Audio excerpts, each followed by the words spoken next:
But after the first jhana, then the mind becomes more concentrated, more stable. Then that will lead to the second jhana. The level of concentration of second jhana is higher than the first jhana. But the first jhana, the important point leading to the first jhana is to let go the five hindrances, not concentrating forcefully. Someone may use concentration as a method to get rid of the five hindrances, but that is not suitable for everyone. Because in our early generation, people living in the agricultural society, their life is not that stressed. They don't think too much in their daily life. And their mind is quite happy, open, and they are suitable for a higher level of concentration than us. But for the city people, they are different. But these are just the different paths leading to the same destiny.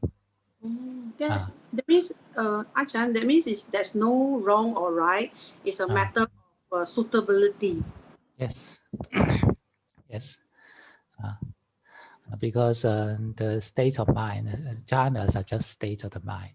It is just the phenomena of the nature. It never changes. Only those minds who are conditioned to the right situation, then you enter into the jhana naturally. Just actually, jhana just a name for describing those states. So when you are in that state, then it is called in this name. I have a couple of encounterments like that, but it's very sudden. It is never expected. The latest one was the one because I was hearing the Dharma talk. Is because it was so focused. Maybe it was so focused of listening because my listening skill. I think I keep practicing to Ajahn when you are sharing. So I will just listen, but I do understand. So from there, it's like I have a opportunity. It's like it suddenly zoom, and it went in. It's like, what am I doing? I can hear the sound, but there's no content anymore. I can hear Ajah's the voice, but no content. But it's just like I was in the blue. Don't know. I think it's in the. I think probably I can describe as a H or egg, and then I don't know what to do, and it's so long. Then I have to try to open my eyes and force it to open, force it to come out, but because I don't know what to do, I'm very new to meditation, so I don't know what's that. It's like, what am I doing? I'm inside something, and then I can hear the voice, but I don't have a sound. I think Dharma is still carry on. Yeah, I don't know what to do, and it's so a bit boring there. So then until no choice, right? Then I keep opening my eyes. I use my hand to force it. And it's very tight, very very tight. So I got to keep forcing it. Then I come out, I say, don't know what's that. So I realized that maybe it's kind of jhana. But your fingers can move, right? Your hand can because move. I can ask it to. Yeah, I decided because I make a decision to come out. And from the first try, I say I want to come out, but it doesn't happen. Yeah, I want to do it in a relaxed way rather than in a forceful way. So just kind of guiding the mind to come out rather than forcing the mind to come out. But it doesn't want to come out. Yes, because it is attached to the good feeling. Okay, never mind. We maybe we can continue discussion later after the meditation. Okay, so you are already doing the meditation already, so just continue.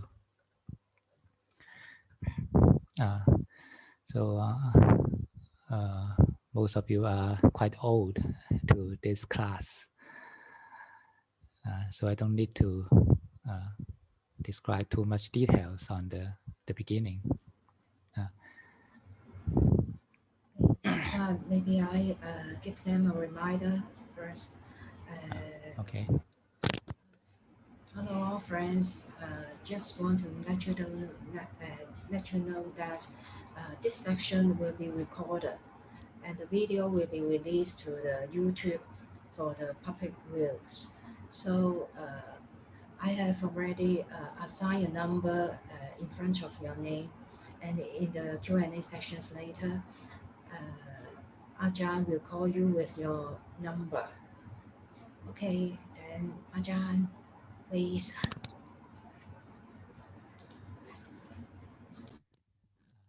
So no matter whether you are moving your body or you're sitting still, the meditation already starts. Remember, meditation starts from not from the tip of the nose, it's from the present moment.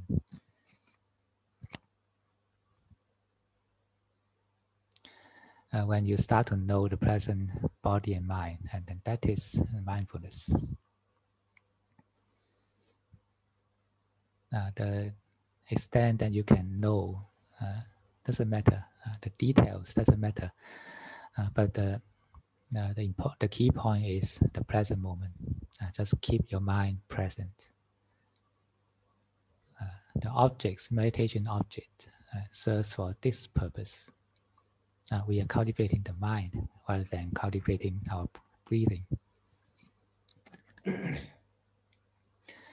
So breathing or anything else is a tool for keeping our mind present.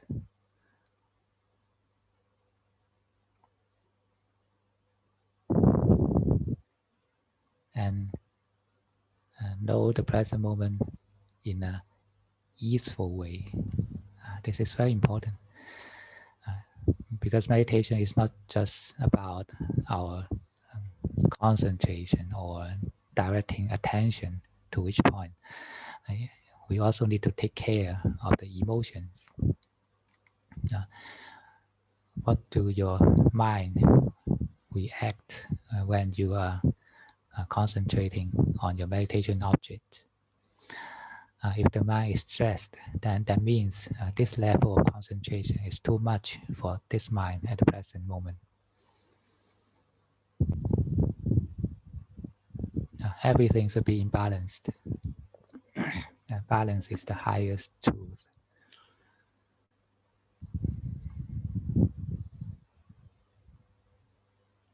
Everything that is not balanced will disappear from this world, cannot exist because they must be subject to changes because of the imbalanced state. But when something is balanced, then it can last until it becomes lost its balance. Our life continues because the functions in this body is balanced.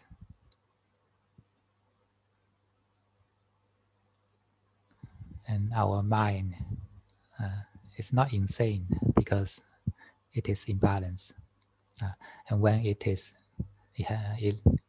loses its balance, then the mind will be broken, will be insane.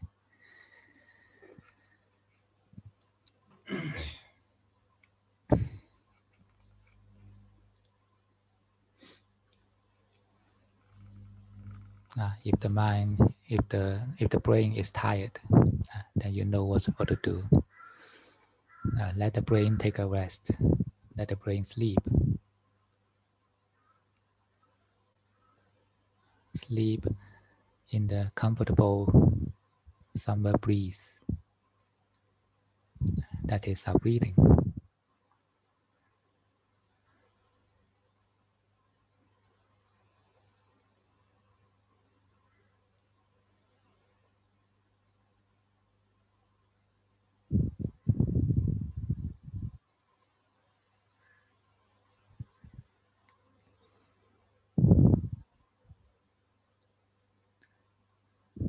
For those people who are usually thinking a lot or facing a lot of stress in the life, then this practice is quite necessary for you to start before you start the meditation. Rest your brain in the breathing. Actually, by doing this itself is a kind of samatha practice.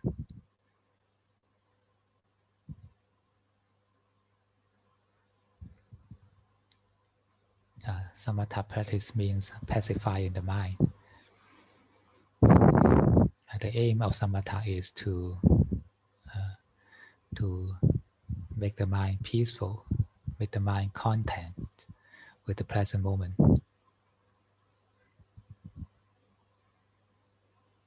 So any method which serves for this purpose is called samatha, including thinking about Dhamma, refreshing the Dhamma.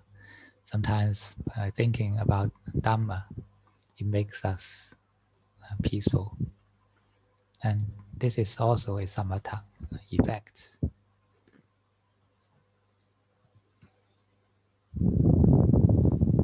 And anything that makes us aware of the truth of impermanent suffering and non-self is vipassana practice, not necessarily meditation. What's so called vipassana is never a form of meditation. It is about wisdom. And it happens anytime, anywhere, when our mind is ready.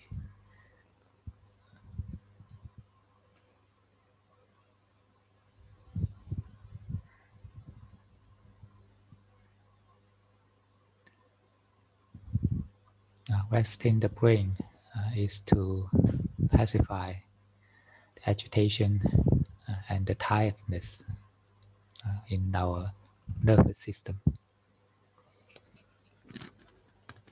Usually they are impaired.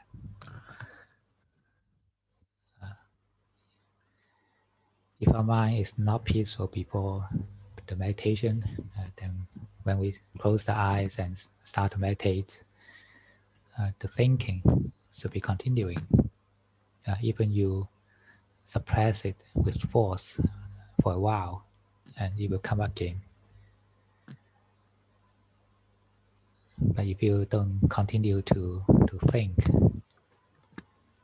then gradually it will lose power. And then the repressed tiredness of the brain will come up to you. This is natural, and this is common for most of the people.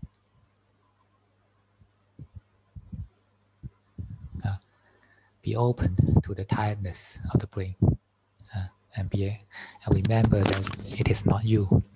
It is not the mind. The brain is not the mind. The feelings is not the mind.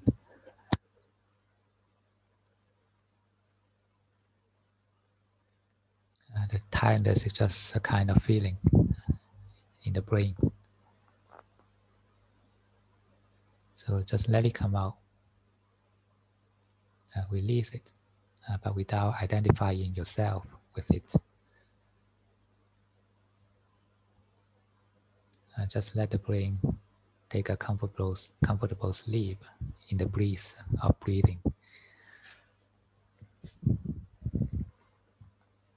Just put it aside, and you can enjoy the breathing, the summer breeze.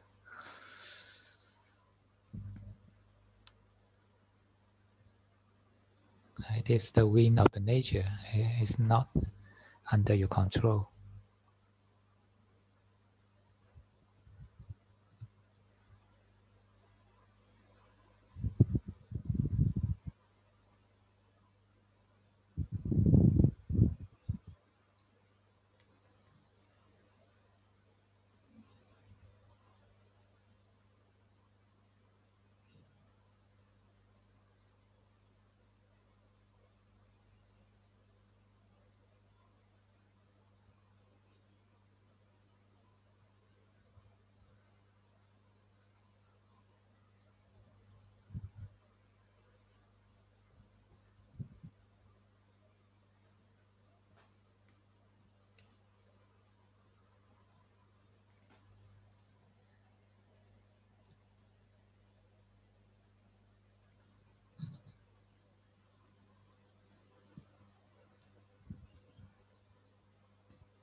rest in the wind with ease.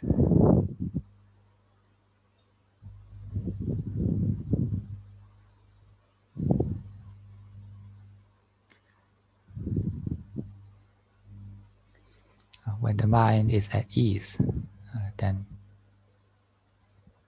it is free from the stress. Our liking and disliking emotions will cause stress to the mind. And when it is at ease, it is relaxed.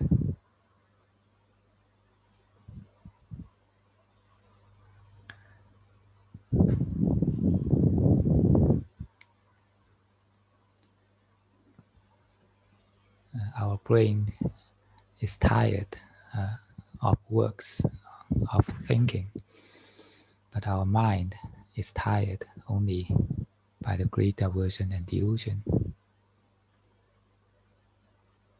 They are different. If we want to rest the brain, just stop thinking. But if we want to rest our mind, stop greed, aversion, and delusion. Only then our mind will be released from the defilement. Even just temporarily, we feel abundance of happiness.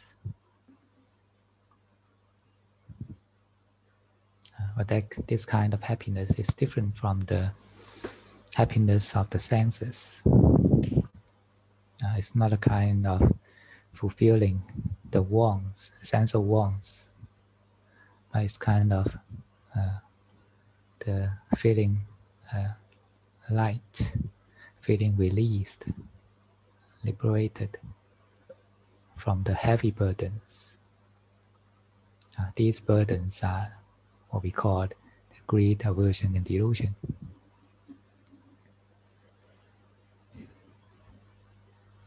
Usually we always live in a way reinforcing our cravings in our daily life. We try to do everything that we like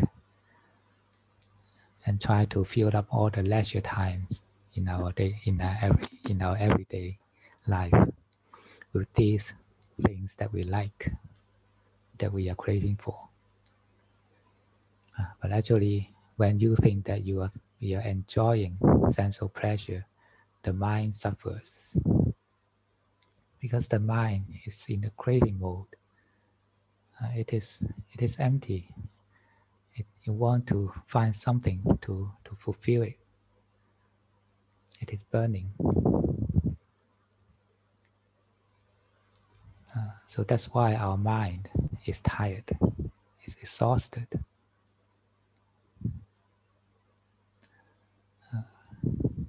The tiredness of the brain is easy to recover because it is physical.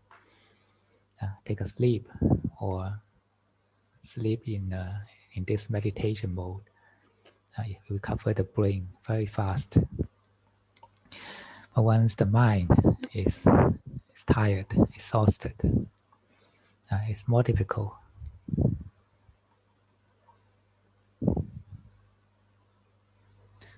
Try to make it clear which one is the mind, which one is the feeling,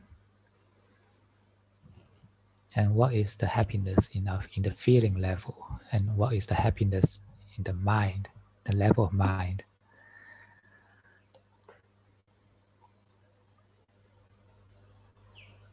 The happiness of the mind is kind of blossoming of the mind. It is the happiness of Santi, the happiness of peace. Santi sometimes is adjective for Nibbana, or sometimes use this word instead of Nibbana. It's kind of peace, ultimate peace, Nati Santi Paramang Sukhang. That means no happiness is higher than the happiness of Santi, the happiness of peace. This kind of peace is not only the peace in the meditation, but it's a peace away from the defilement, away from the greed, aversion, and delusion.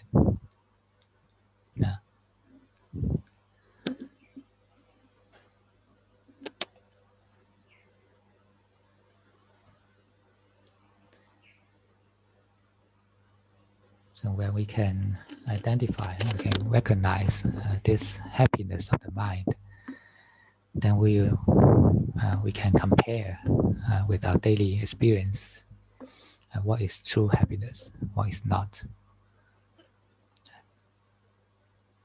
The happiness in the sensory level is shallow, is impermanent. It just lasts for several moments, not that long. But the happiness of the mind is much deeper, much worthy for us to pursue. It is a happiness of peacefulness.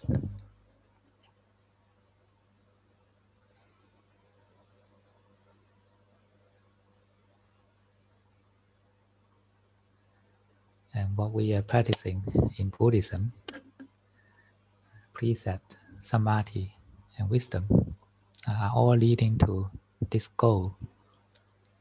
Why we need to observe the precepts? Because we need to avoid those behaviors and speech which will cause is too strong defilement in our mind. Then we should avoid it. Just like avoiding some dangerous area in our journey. It is good for the mind, but sometimes it's going against our sensual pleasure, something that we like, but it is actually dangerous for the mind. And that's why we need to refrain the senses from the sensual pleasures. Because when the mind is facing the sensual pleasures,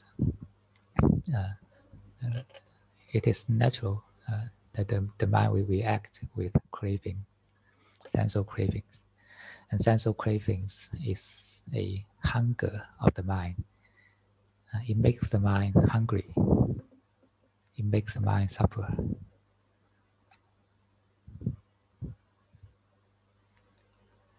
And because we are not mindful when we are enjoying the sensual pleasures, that's why we think that we are happy, we are enjoying. But if you are mindful at this moment, look at your mind. Your mind is hungry. Your mind is burning. Try to identify these different levels.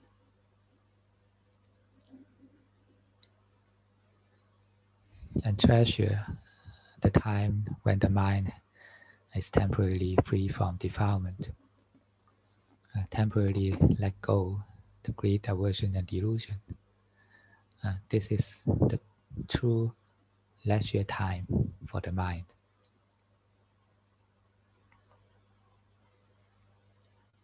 Usually we manage our everyday schedule with all those things that we like, except those that we are necessary to do, like our work. We'll put everything that we like, we are craving for, into our schedule.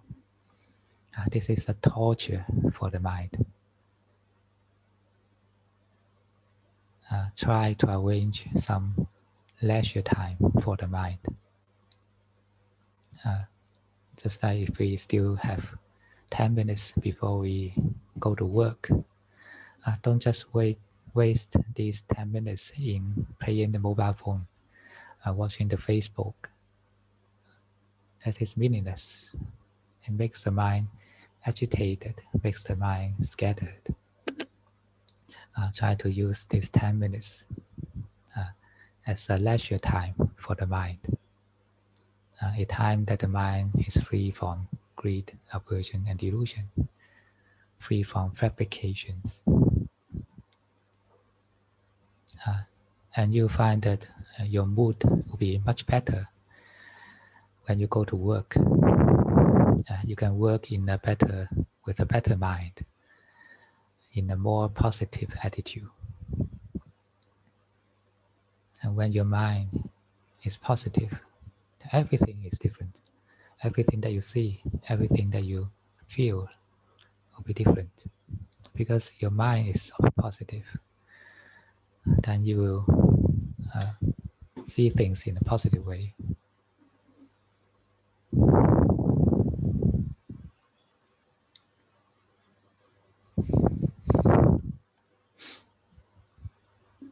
Relax your brain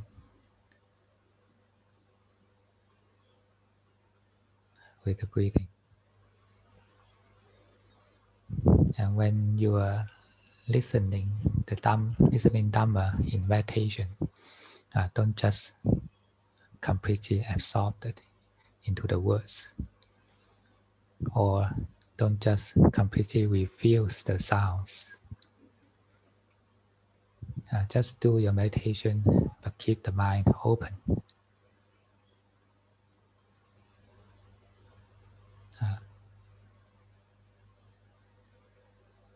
The sound and the meditation will not fight with each other when you are doing in the right way. Only your aversion makes the problem serious. Refusing mind is a kind of aversion, and complete absorption into the words, into the thinking, is a delusion. We should avoid both. Just let the brain take rest, and things that you can hear, you can understand, and you can really absorb into the mind will happen itself. If it doesn't happen, then just let it go. This is the right way to listen Dhamma.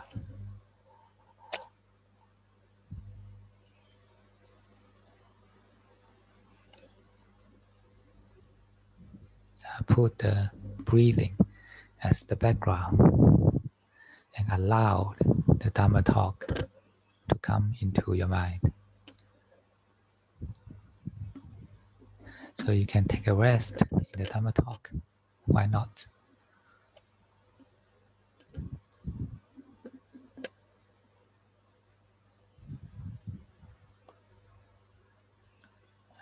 You see, when there are no voices, breathing is obvious.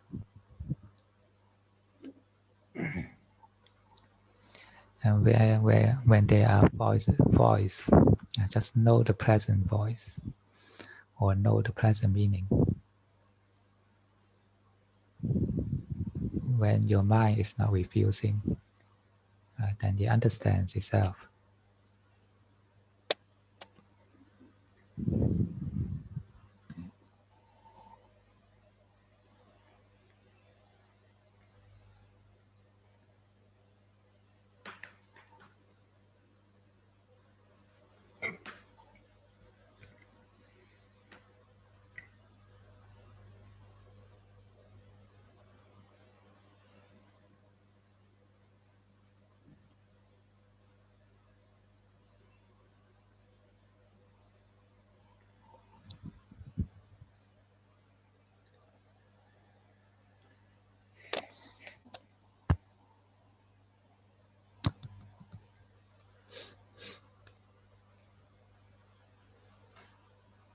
If the brain is tired, just know that it is tired.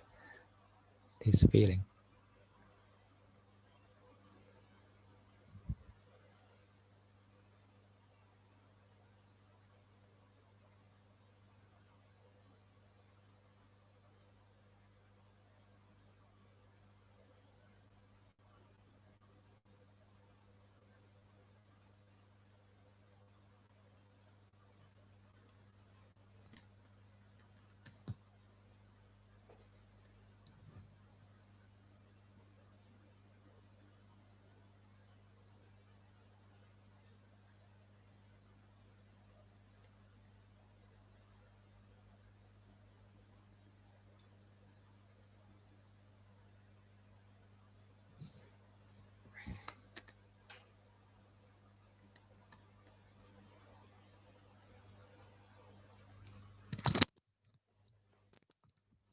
it's difficult. The mind is difficult to have a true leisure time. Greed, aversion, and delusion fills up the mind almost all the time.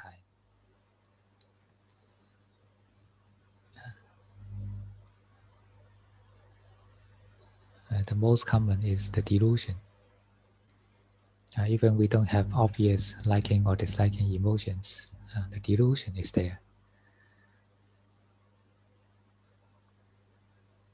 We like to delude ourselves into the identities, into the names, into the concepts, into the feelings, into the sleepiness.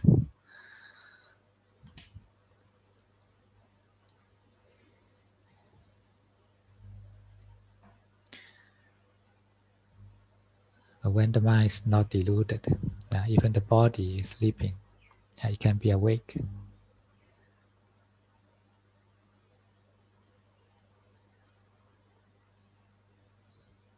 You can simply allow your body to sleep, but keep the mind awake.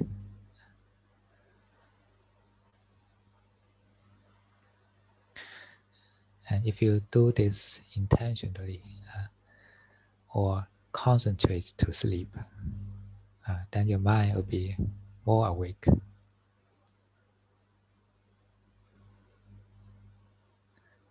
Don't just follow the sleepiness passively, but you can actively lead the body to sleep.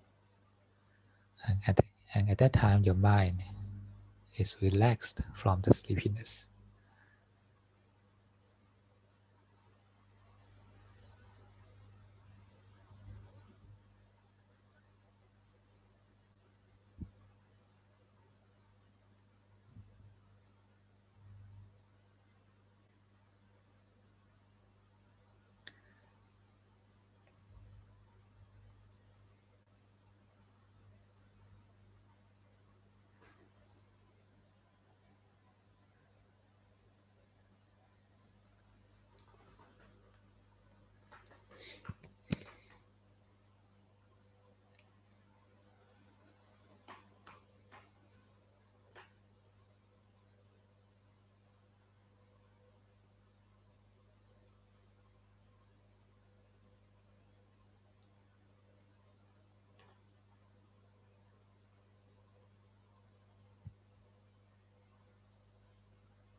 When the five hindrances are too strong, then it's difficult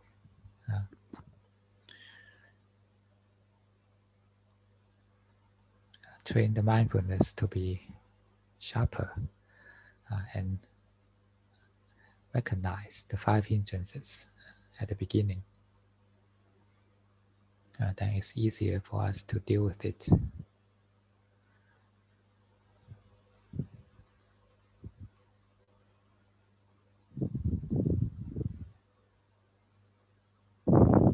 But when the hindrance is too strong, you can try some coarse method, like opening your eyes, moving the body, or even slapping yourself, as the Buddha taught to Moggallana. Massage your face or walk around, everything like this, to arouse the diligence in the mind.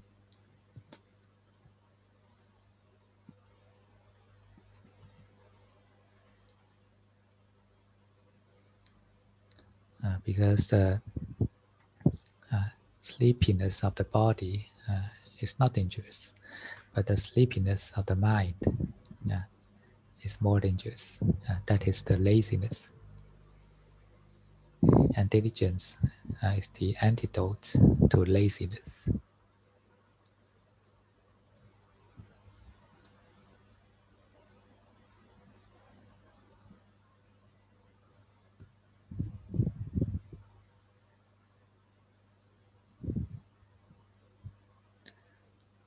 When the mind is lazy to know, this is a form of delusion, ignorance.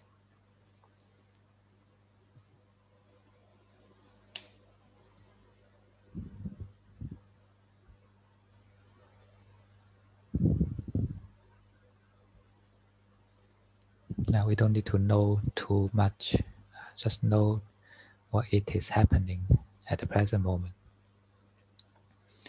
When it is sleepy, just know that it is sleepy. But the key word is it.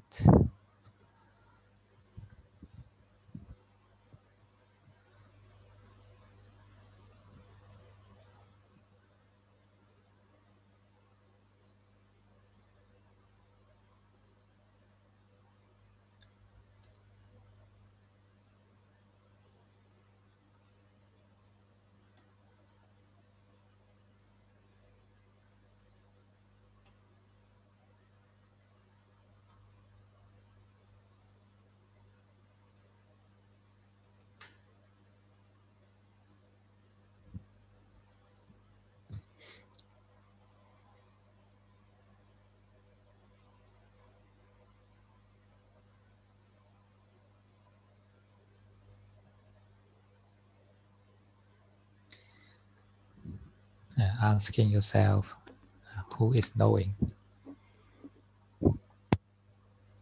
Who is knowing everything at the present moment?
Quite enough for the day. So you can open your eyes and move your body and feel the present moment.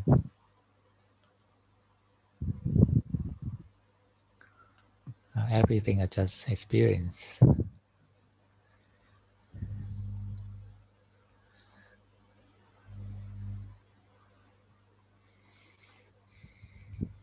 When we are experiencing the present moment, then we are living. Otherwise, we are dreaming.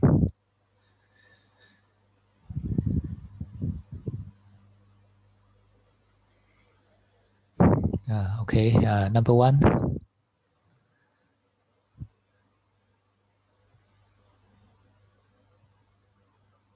Number 1.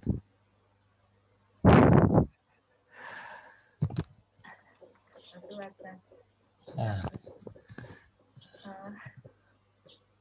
So far so good, nothing. ah, I have give myself a certain structure ah. to do some homework for myself. Mhm. So it's quite smooth and in routine every day. So it's peaceful and very good for my inner happiness also. Ah, good. Ah, when the defilement is lesser in the mind, then the mind is lighter, brighter, uh, and we will naturally feel a sense of well-being when the mind is in this state. And this is what we call the happiness of the mind. It's not a kind of happiness in the feelings level. But when the mind is happy, it is open, it is energetic, it is bright, then everything will be good. What we think, what we speak, what we do will naturally in a positive way. Uh, so this is the benefit of practicing Dhamma. When we are practicing Dhamma in a correct way, then the Dhamma will protect us. This is the mechanism. When the mind is happy, then everything will be good. And we will feel it. We'll find it easier to deal with the interpersonal relations. Because when the mind is good, and all the wholesome dhammas like loving kindness will happen easily, and we will not be that easily being angry. So just cultivate the mind to be happy. When it is not necessary to arouse the defilement in the mind, why not just keep it peaceful, right? Try to find the leisure times for the mind. It is very good way to live. Yeah. uh, uh, just keep on practice like this, and you'll be happy naturally. Yeah. This is what Paul meant. Cultivate the mind to be happy. Yeah. When we can do it, then we'll find it easy. If we can't do it, we listen to this sentence for 1,000 times, we can understand.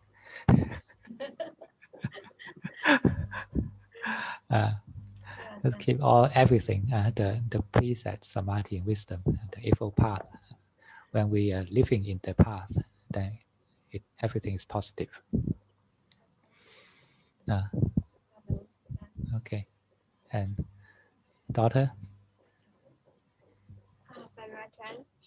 Uh, every time after my meditation, I'm cultivating my mindfulness, and I realize that I'm being more and more mindful towards my daily activities, especially practicing Dharma in my daily life. So I think it's very good because it just comes naturally. So it helps a lot with my life. Yeah, good. When the mind is mindful in most of the time, then gradually the mind will accumulate the stability too. The mind will be more stable, and this is what we call samadhi. When the mind is stable, is steady, then we can face to some difficult conditions easily. The mind is not wavered. So if we can have such stability of mind, then our work, our studies will be easy. And also plan our everyday time, everyday schedule, and with some leisure time for the mind. This is also important. Uh, Maybe because before we start to have 2 hour studies, we can have 5 minutes leisure for the mind. Let the mind take a rest from the burdens of defilement, and then then we can easily enjoy our studies. Okay, sadhu. Number 5.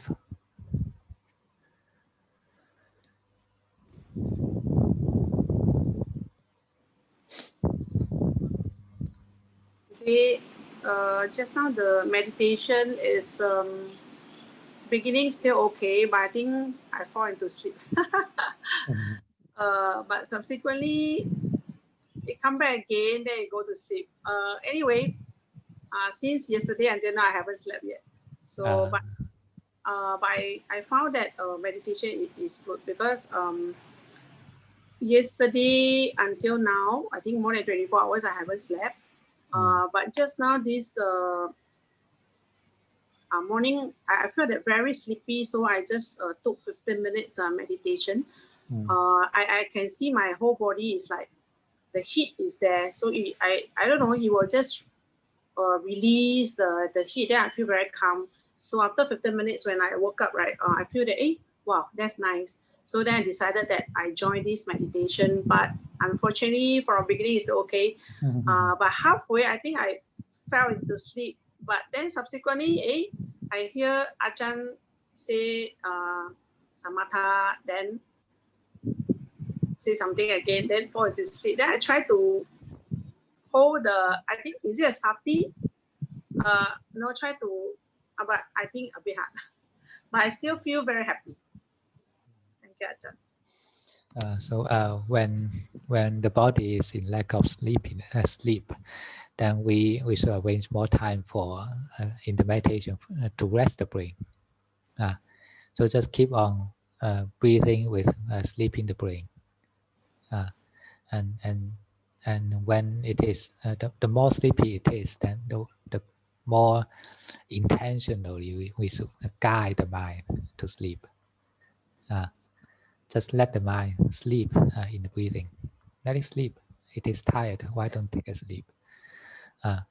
Usually we will naturally refuse to sleep in meditation. We will resist sleepiness. But when we are doing this, it is a burden for the mind. The mind will be stressed in fighting with the sleepiness. But when we intentionally guide the mind to sleep, we don't need to fight with it, actually. And actually, when we are doing this, you find that the mind is easier to be released from the sleepiness. Once it realizes that the feeling of sleepiness is not the mind itself, then you can just watch the sleepiness and watch the body to sleep or the brain to sleep. It's not the same, the brain and the mind. And it depends how serious, how sleepy we are. When we are very sleepy, then we should use this method for a longer time. But when we are just mildly sleepy, then after letting the brain take a sleep for a while, and we can continue the later stages. You can listen to the earlier recording for some more details in the meditation. Because in the following, maybe in the future, will be more focused on the Dhamma talks. So what we need to learn is to prepare the mind ready for the Dhamma, which is also a kind of meditation. Prepare the mind to be free from agitation and sleepiness, and also have an open mind, welcoming the Dhamma. Then this is a ready state, and the listening to Dhamma talk and meditation can be done together. And when we can listen more peacefully to the Dhamma, then we understand more than listening Dhamma in a common state of mind.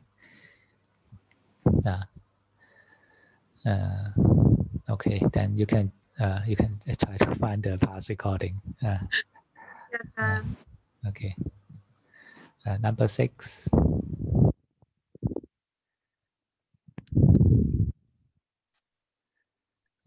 How are you these days? 2 weeks. It was some time since we met.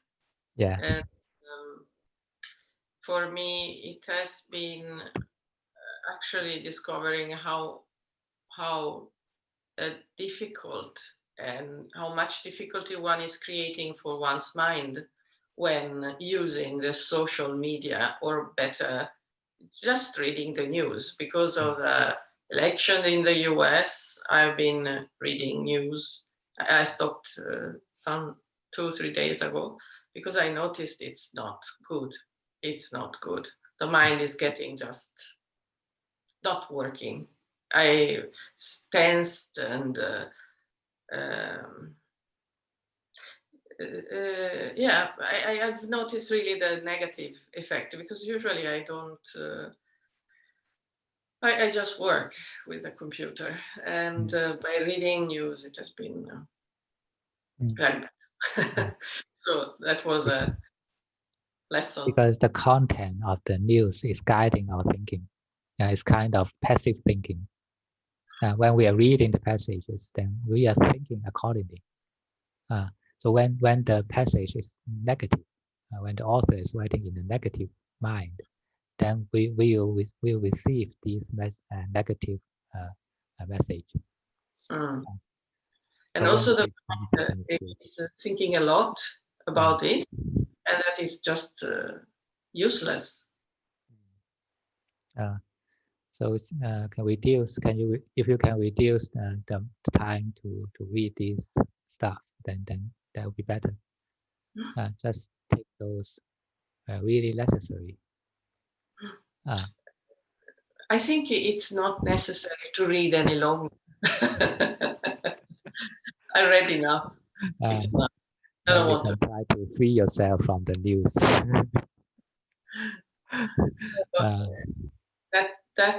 That was very interesting anyway, to see how bad effect it had. And because I have already my work that is stressing, I don't need to stress more.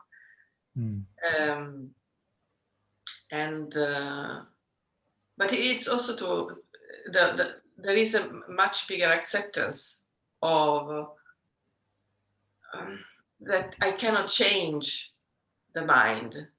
I can change the situation around, so not read the news, but I cannot change the mind with willingness. I cannot force it.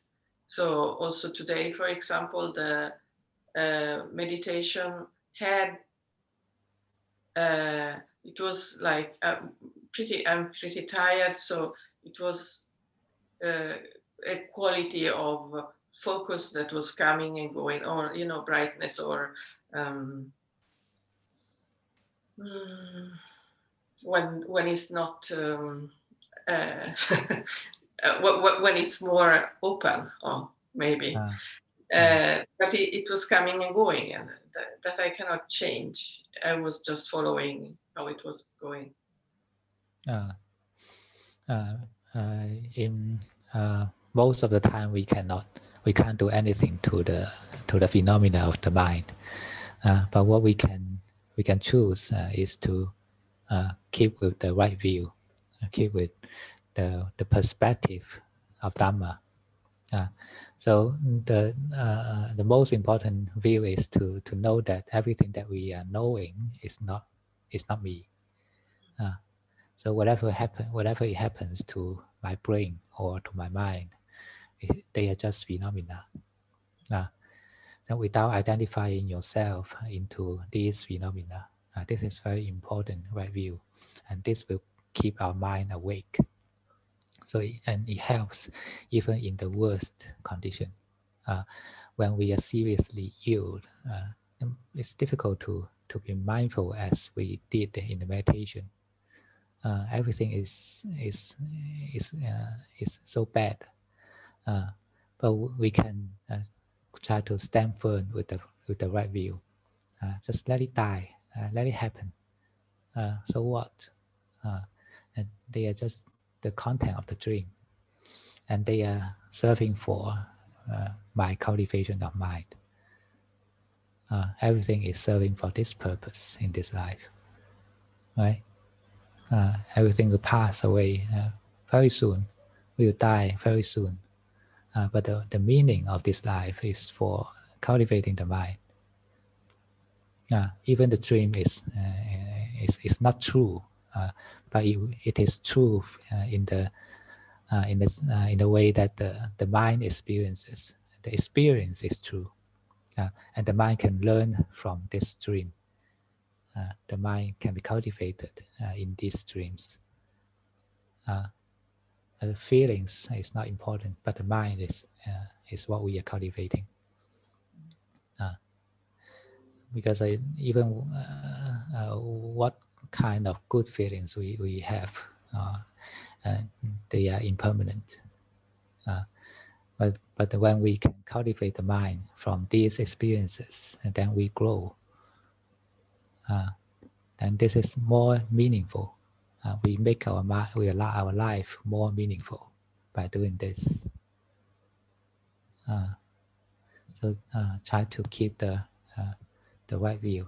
Never give up the right view, even in the worst situation, because the mindfulness is also impermanent. Samadhi is also impermanent, unless you are Arahant already. Before that, all these are impermanent. They are not reliable. But try to hold on to the most important part of Dhamma. That is the right view. We are cultivating everything for this. Okay. I hope you'll be recharged. Okay, number 7.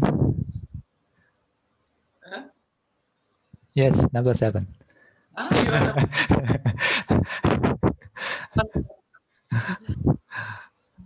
How is it? It's quite good. In the sitting now, it was.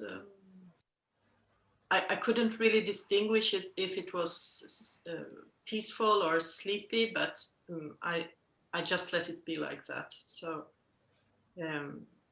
I really think that the mind needed to rest. So I didn't do any effort to figure things out. I was just letting it be like it was. In daily life, right now, I have a period where I'm working in a place where people have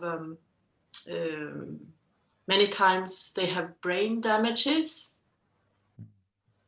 and that has affected me in the sense that to see how fragile and how sudden life can change, and you can really lose the abilities of like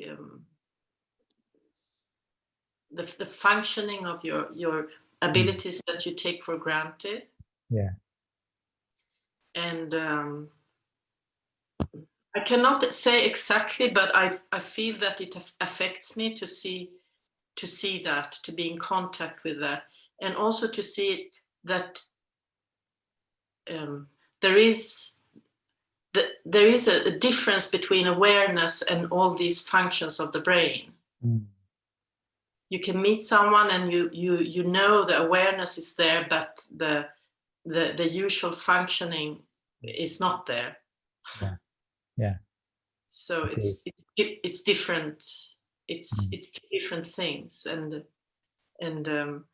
I know it could be helpful to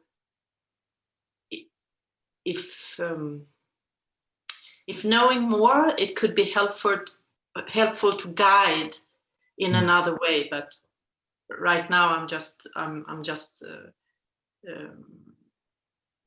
actually I'm learning more from them, I think, than they from me. But, I think it has made the mind more aware of different things in daily life, because I know that it could just be gone in any second. Like what you see, what you understand, and Yeah. Just daily things to understand speech, to understand, to put things together, all these things that is just working and you take it for granted. So. Yeah, that's right. It makes us reflect on the impermanence nature. Yeah. On the five khandhas, and on even the memories or the way of thinking that we identified as we ourselves can be impermanent, can disappear after a car accident. Even our language ability or the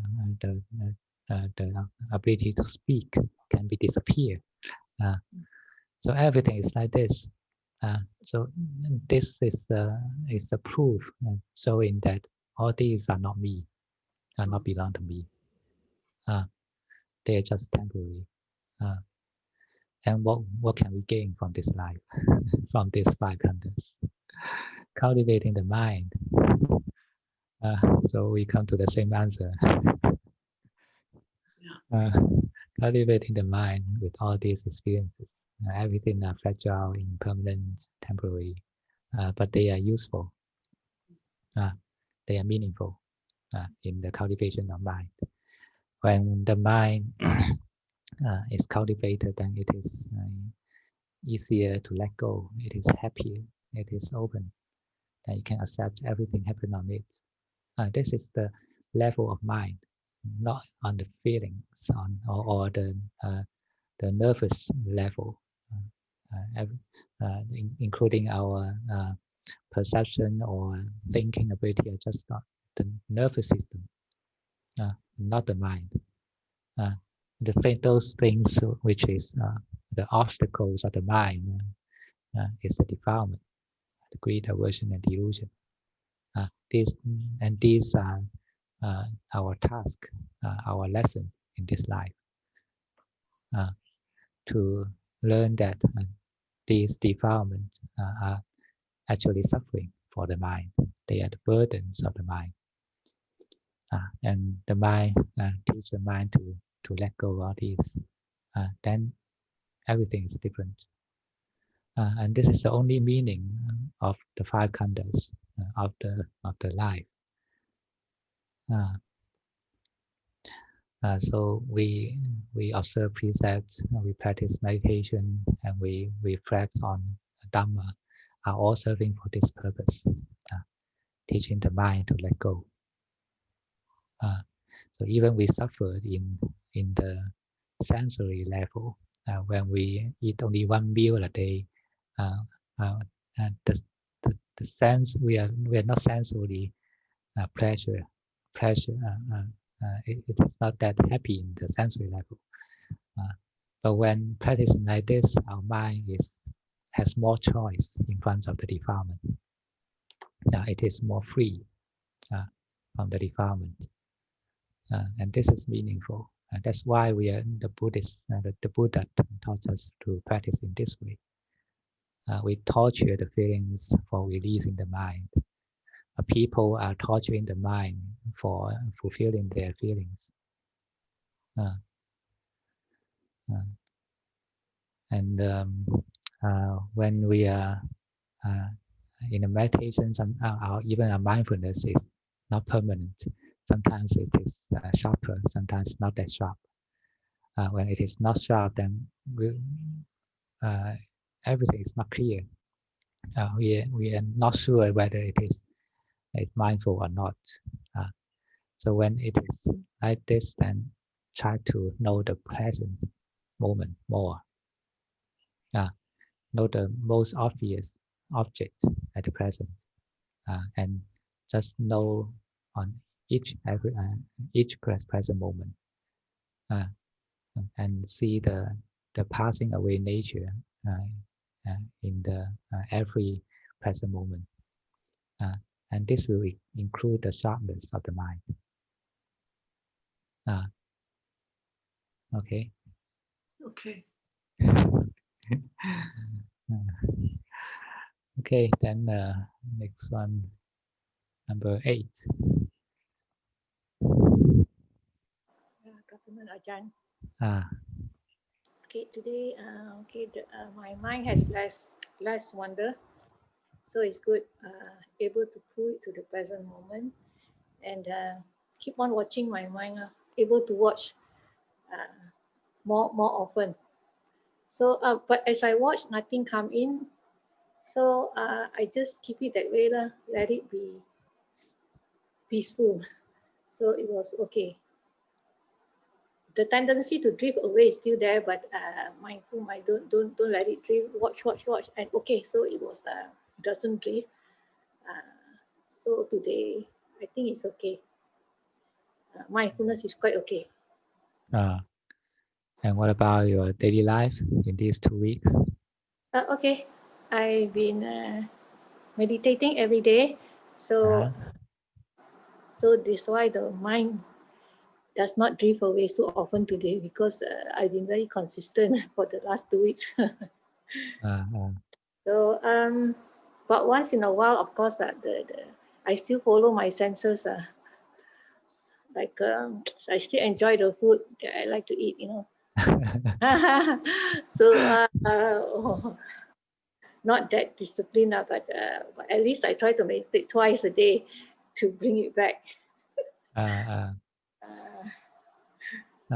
If we want to improve our meditation quality, refraining, reducing the sensual cravings is very important.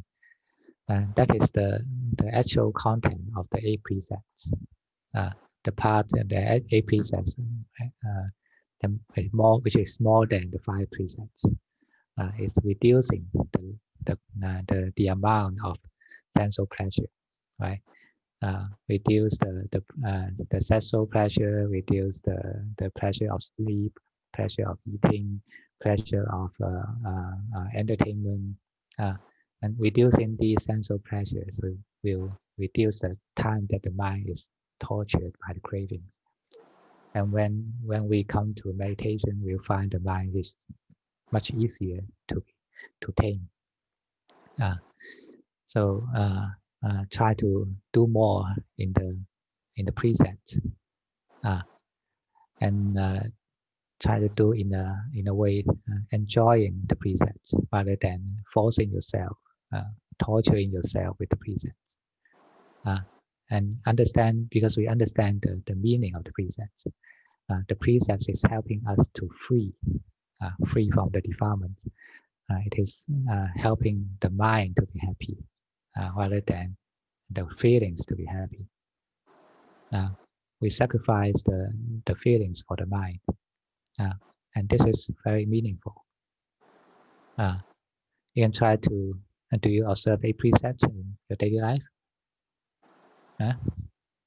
5 precepts, not 8. 5. Maybe 8 try. precepts. That means you cannot sleep on a high bed, right? 8 precepts. And don't sleep on those too comfortable bed. The meaning of this precept is this: not the actual height of the legs of the bed, but how comfortable it is. This is more important. If it is too comfortable, then it will make you sleep more. This is normal. And when the food is too delicious, you will normally eat more. So it is very meaningful. Maybe you can try one day in a week. 1 day in a week, then it will increase the level of mindfulness. Sometimes when we practice for a long time and it seems that we don't have some obvious improvement, and that's the time to change the living style. That means that our precepts try to do more to help the mind with the precepts, with our actual behavior. Actually, I've been a vegetarian for 25 years. So as for food, I can still feel I like the body still crave for food, but after when it's full, then it doesn't crave anymore. So but as when I'm eating it, like the food that I like, I tend to eat more. So be mindful, and you can try to look for the where is the taste, where is the deliciousness. When you feel the tongue, the feel the taste with the tongue, is the deliciousness on the tongue, or in the stomach, or in the brain, or in the mind. Try to investigate like this, and this will make you more mindful.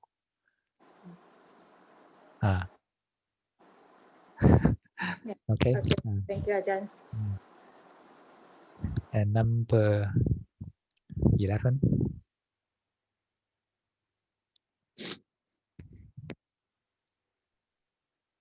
Good afternoon, Ajahn Yiu. I had a good session just now, meditation.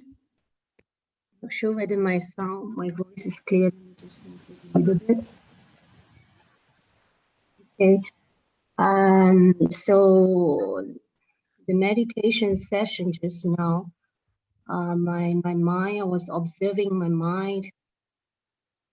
And, I realized that every time, whenever there is 5 aggregates, or whenever there are any bodily feelings or any sound from outside, or my mind have any thoughts, or sometimes your voice come into my mind, or the Dharma talk, and I straight away see that there is anatta, non-self, and then I can observe that the mind is actually separated from all those 5 aggregates.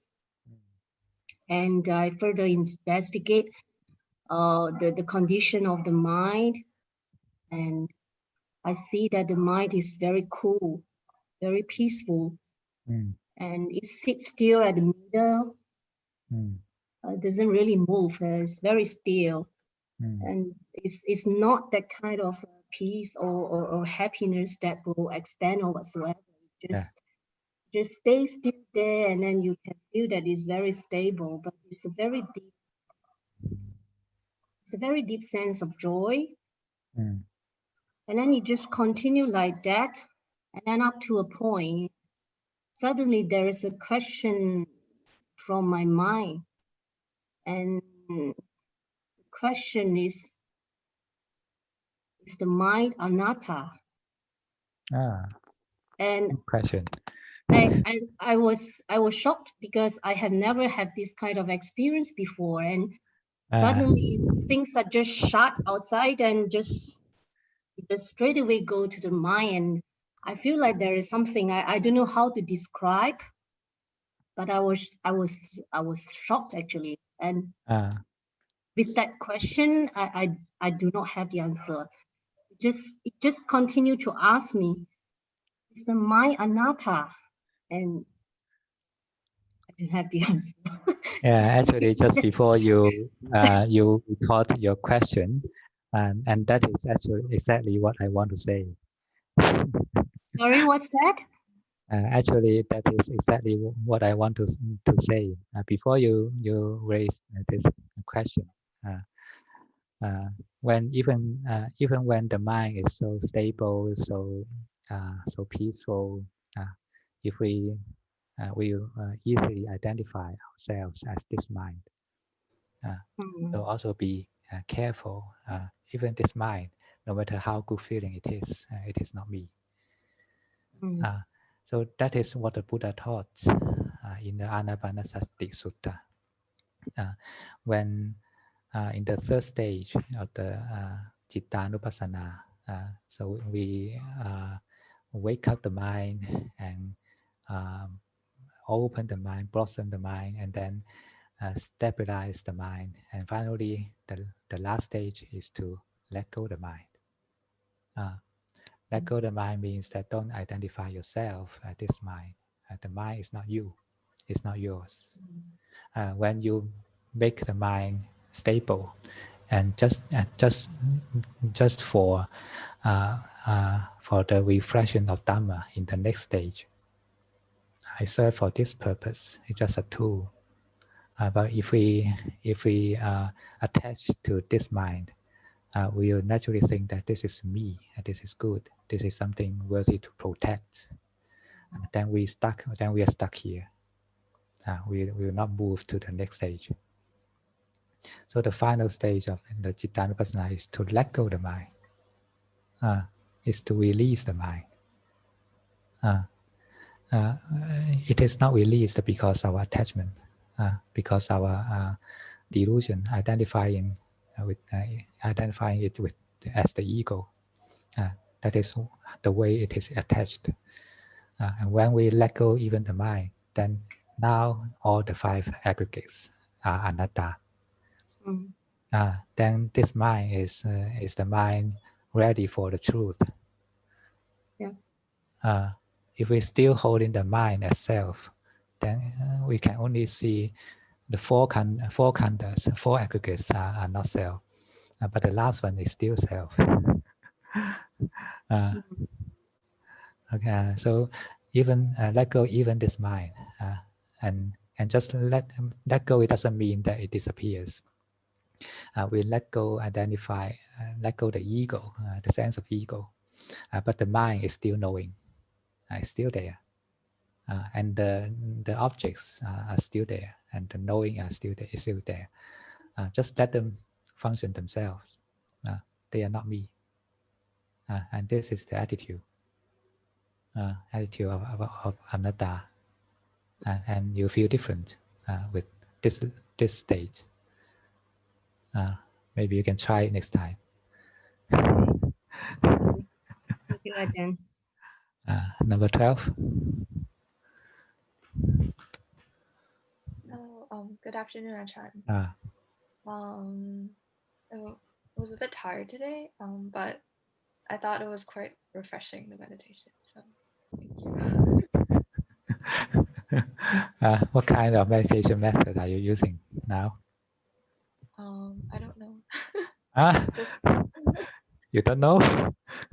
just following what Ajahn saying. Yeah. You mean with the breathing, right? Right? I'm just trying to be aware of the thoughts. Of the thoughts. And can you follow the Dhamma talk?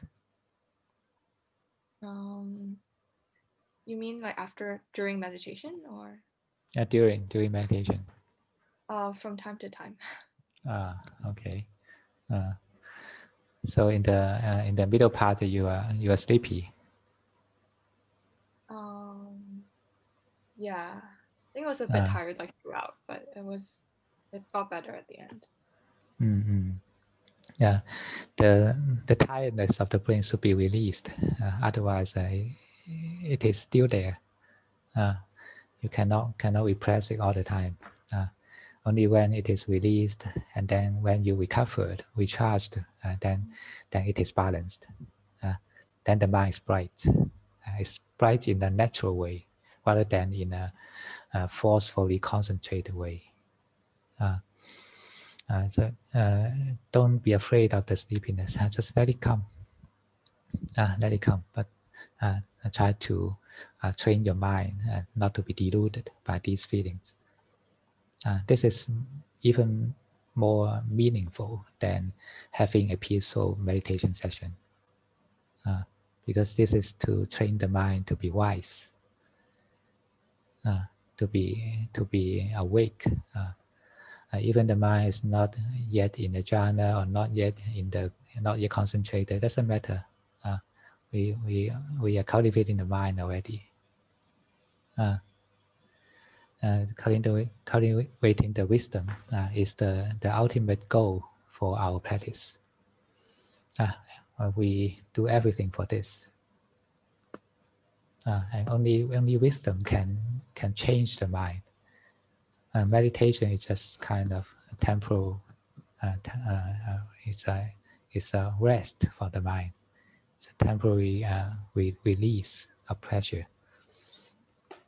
But wisdom changes the mind itself. And your daily life, is it better? think still struggling with myself. Mm. It's hard to practice, like, I think on my own. Like, it's still a lot of like struggling.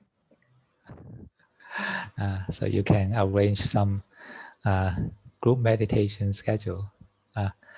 Even you can do it, do the group meditation alone. You can listen to the recording.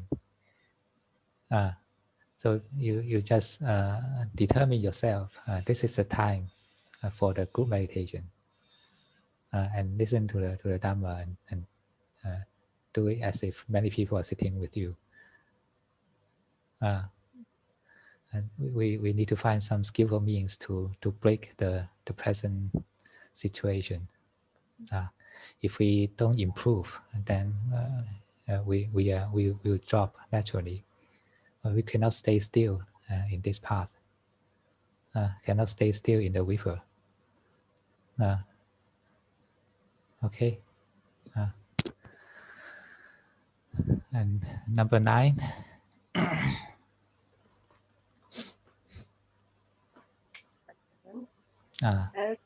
Today is my new experience because in the meditation, in the middle of the meditation, I found the bottom part start pain. And then, of course, the mind and the breathing was very stable at that moment. And then, but until it start growing more seriously and then grow up. I think it's really challenged my patience because it's when the pains goes longer and longer. So finally, I decided to change my posture and then start again. But I mean, overall, I found myself a new experience because it is the first time I handle the pain like this. I mean, for a longer time. Good. This is going against the defilement, and try to observe the reactions of the mind in the process. This is a method to observe the mind, observe the defilement, because observing the mind is very important. Very important, because all the defilement, greed, aversion, and delusion are in the mind, not in the body, not in the feelings, but in the mind. If we don't know our own mind, then we have no way to solve the problem, because we can't even identify the source of problem. I will think that the suffering is outside, is in the senses, but we cannot. We are not aware that it is rooted in the mind. So as I said, sacrifice the feelings for the mind. This is our practice. Ordinary people sacrifice their mind for the feelings, but we are doing the opposite. And every time we can try a little bit more than before. I have gone through this course before. I attend how long? 30 minutes. 30 minutes every time, and finally extend my meditation session to 6 hours without changing the posture. Then actually it's very worthy to try, and you find that actually the pain, even the pain, is impermanent. So don't think that you'll be painful all the time during the meditation. When after 3 or 4 hours, and it can be settled down. Just like the fire is put off, but the charcoal is still red, it's still hot, but the fire disappears. Then and after a certain period, then the fire will start to burn again. But now you see that its true nature, that you believe that it is impermanent. You are not that afraid of it. When you gone through this process many times, then you know it. And it's easier to deal with it. as kind of training for the mind.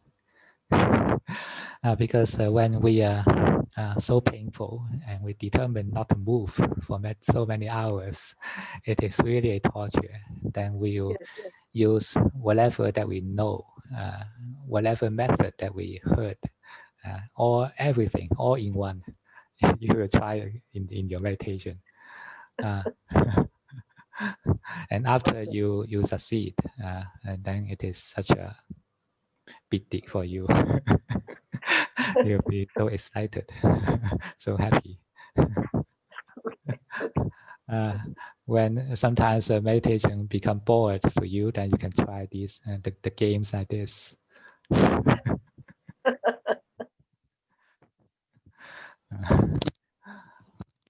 Okay, 15. Anything to report? Nothing much, Ajahn, because yesterday we attended, so Yeah. it's quite okay. But maybe except I'd like to ask something, you see. Some during the other than your sitting meditations, daily life, like sometimes there are certain thoughts that keep on coming. I try to stop those thoughts, you see, but it keeps on coming again and again, you see, even though I try to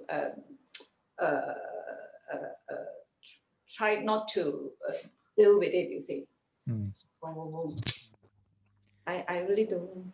Yeah, that is the even whatever method we know that we that can deal with the so-called deal with the 5 hindrances, and there's still another factor of the level of strength, how strong the hindrance is.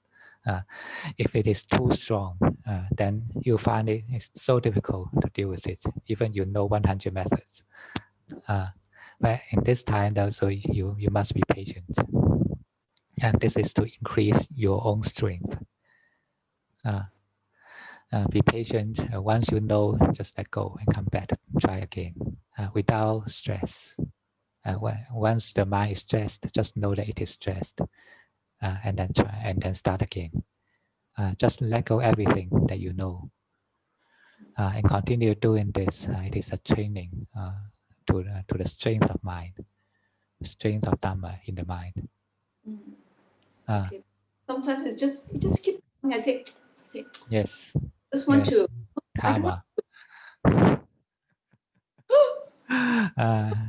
It is our own debt. When we cannot blame anyone else, so we must face to it, and try to live a simpler life. And simpler life means that a life that doesn't need to think too much. No, not that much useless thinking. Doesn't a simpler life doesn't mean that you don't need to do anything. You can keep on doing, but make the mind give the mind more leisure time. It's a break from the defilement. This is called leisure for the mind. And make it simple. Okay. Thank you. Patience and endurance. This is the only way to increase our peace, samadhi, and wisdom. Okay, thank you, Ajahn. 16. Tina. Morning, Ajahn. Hi, thank you. I don't have much to report, except that the sittings are good. It's calm, and I can hear the Dharma talk quite well. But like sometimes talk like going inside, more inside than outside. It means I'm getting more and more inside rather than outside. So inside what? Inside the body. I mean, I'm more like inside, more aware of okay. than outside. So much thoughts and all that. Yeah.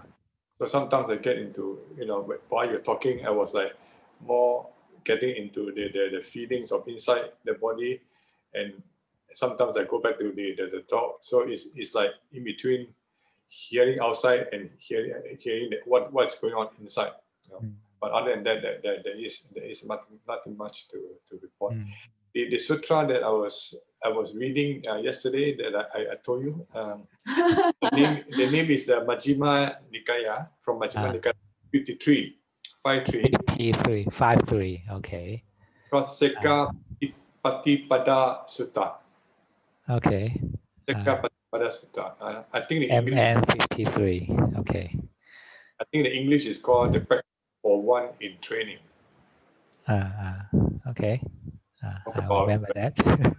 I talk about all the qualities you talked about just now, you know, yesterday as well, and you know, basically end up, you know, is to see the impermanence of actually the mind itself.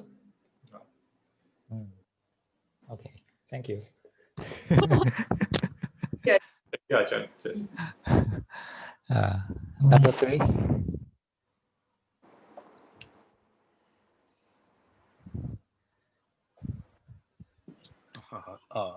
Thank you, teacher. I don't have much to report for the meditation this morning, but I come up in question because usually I do the meditation after lunch in office, but sometimes because some college is still doing something during office hour, maybe they are urgent, so I'm just come up an interesting question. So when we do the meditation, should I find somewhere silence enough, or I can try 1 or 2 times in an noisy or disturbing area, because I'm just recall that I think 1 or 2 years ago I saw a movie about a monk. In the movie, a monk doing the meditation in a busy and noisy street in New York. As I recall, it's New York. So I'm just want to know whether I can try 1 or 2, maybe in a playground outside my home to practice. Just want to know. Okay, you can do it anywhere you like, but if it is not that suitable, sometimes maybe people that you know will think that you are weird, and oh yeah, because sometimes they will call my name. They can try some more colleague friendly way. Colleagues friendly way. Sorry, what do you mean by colleagues friendly way? So just making that just make them easier to accept some forms. Like you can do some walking meditation instead. Okay. So just go out for a walk. Yeah. That'll be much easier. You can walk normally. Don't need to walk too slow, but just normally. And also walking after lunch is better for health. Okay. And if you find it no problem, then you can do it anywhere. If you don't mind other people, how do they look at you, and why sometimes they call your name or something like this. Okay. Yeah. Okay. Okay. So it's fine. I think I can find somewhere to walk after the lunch. Yeah. Yeah. And also yesterday I asked about the riding on the elephant because initially I think that I'm imagining the body below my heart is the elephant, but yesterday evening I tried to imagine the body below my belly is elephant. The feeling is a little bit different because it's like I can control my hand. so I think I still need to practice more to see if any improvement about this. That's good. So of course it will be better. So because you're riding on the elephant, not the elephant riding on you. Oh. I'm writing on. Okay. I'm riding on an elephant. Not the elephant control of me. Oh, okay. If your whole body is an elephant, that means the elephant is riding on you. It's so heavy. Okay, so think more about my body instead of the elephant. That's the lower body, The the lower body body. below your belly button. That is Okay. an elephant. You just leave the duty of walking to the elephant. You don't need to bother about the walking. Just let the elephant walk. Just let the, oh, okay. Okay. I think I have the wrong way before, because before I think I control the elephant and also feel the feeling of the elephant. So imagine to be an elephant. Just let the elephant walk. That is what I meant. Elephant riding on you. Okay, I see. Okay, thank you. I will try. I will try it again this evening. Okay. Anyone never heard about the method of riding elephant from me? You can raise your hand. Yeah, you already heard, right? I mean, number 6 and number 7. Have you heard about this? Yeah, I remember. So yeah. Anyone never heard? Oh yeah, 12. That is a kind of walking meditation. So when we are doing the walking meditation, just simply imagine that the lower body of you, that is the body below the belly button, just imagine this part is an elephant. Then you are a rider on the elephant. So when you're walking, you don't need to bother about the walking. Don't need to concentrate on the feet or feel anything like this. Just let the elephant walk. Simply think like this, and let the elephant walk. And you don't need to do anything in the walking meditation. You're just a rider. You can sit on the elephant comfortably, but sit in an upright way, so that your spine is upright. Then you will sit comfortably on the elephant. You can try to do this. Next time, if you have experience, you can report this to me. It is not that stressful, because you just like a game. Just like imagine that you are an elephant rider. You don't need to putto, or concentrate on each movement of the feet. It is so stressful. Yes. Both two people raised their hand. Number 5 first. Ajahn, so you are saying that during the walking meditation, we can just imagine that we are sit on the elephant. Before that, I have an experience. It's like it's not the Buddha, but I can see my both legs just walking. It's like have a kind of no, the strength is just paddling and then just walk like that. Is it similar to what you're similar? explaining? In the method of imagining an elephant walking, is that your attentions are in a bigger area rather than a small area on the feet. So it's a whole lower body. It's a bigger area.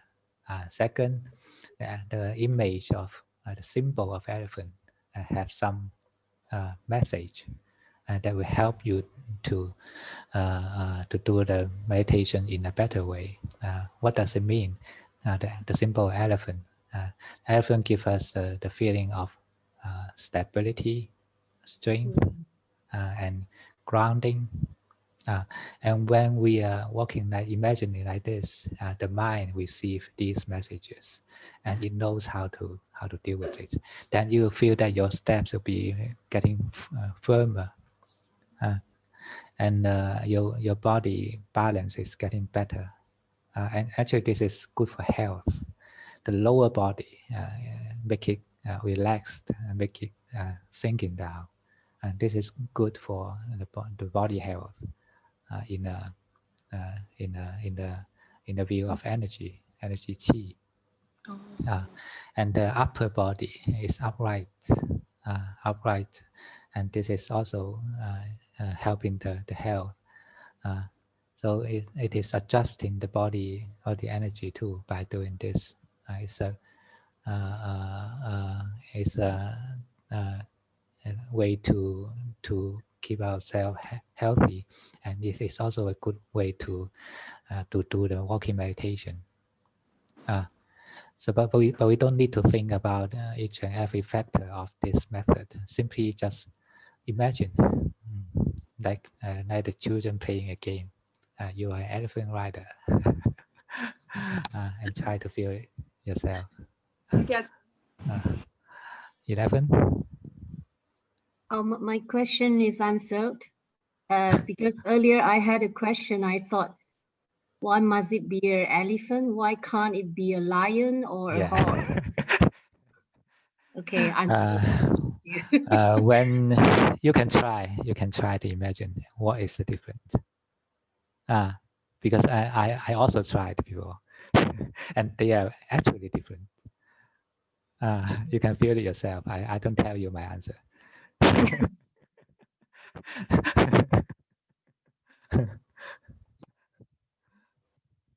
Okay, any more questions?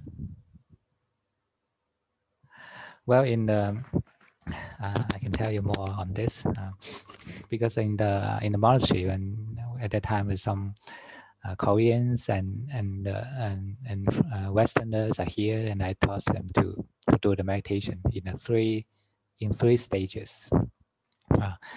The first stage is the way to deal with the seriously scattered minded person. When our mind is so agitated, we can't even do walking meditation well. We can't even imagine the inner elephant. Then the first stage is to walk slowly, and when you are walking, when your feet is in the air, is pulling, is pushing and pulling down, and at every point of this process, you make sure that you can stand with. You can keep your body balance, and at that time I will try to ask them to stop suddenly. Then when they hear the signal to stop, they need to stop immediately. And one of their feet is in the air, so they need to keep balance. And this makes them alert, aware, and also they need to pay attention to keep the body balance. And how to keep the body well balanced? Relax the foot that is on the ground. Say when you are standing with one leg, so relax the foot when it is touching the ground, as if it is fused with the ground. So when you relax the feet better, then you find the body balance better.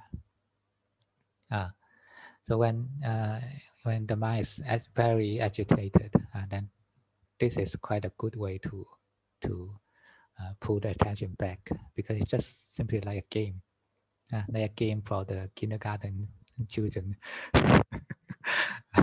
So someone will suddenly shout stop, then you need to stop immediately. And if you want to do this well, then you need to pay attention to your feet, to your steps. This is the first stage. And second stage is the elephant riding. So now just you'll be less controlling. Just imagine your lower body as the elephant, and you are a rider on the elephant. Just let the elephant walk. And the third stage will be even less controlling. So now the whole body is not you. The whole body is just like a robot. And what is controlling this robot is the AI inside. So even the mind is not you. So just let the AI control the robot walk itself. It's nothing related to you. Or another version on this stage is your body is a corpse, and your mind is a ghost. So just let the ghost control the corpse to walk. So you can try. Just take it as a game. At least make you more interested in the meditation. It doesn't hurt. Okay, when you have time, you can try this game.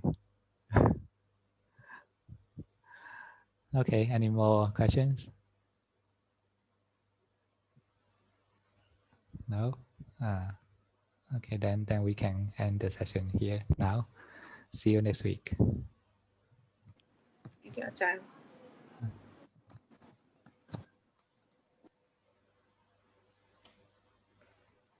Ajahn, sorry, do we do sharing of merits here? No, you can do yourself if you like. Okay, all right. Sorry for my late response. Maybe I just see all of you have already bowed to Ajahn. And thank you, Ajahn, for your precious times, and also thank you for Michifafa's telecom equipment. And if any of you have some private questions you want to talk to Ajahn, you can stay behind. But we may need one gentleman, and this one gentleman to accompany us. Well, everyone can leave behind if you like. There will be an unrecorded session. It's a free chat if you like.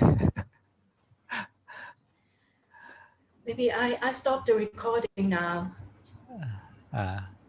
So the formal session is end. So you can leave if you want. Bye bye.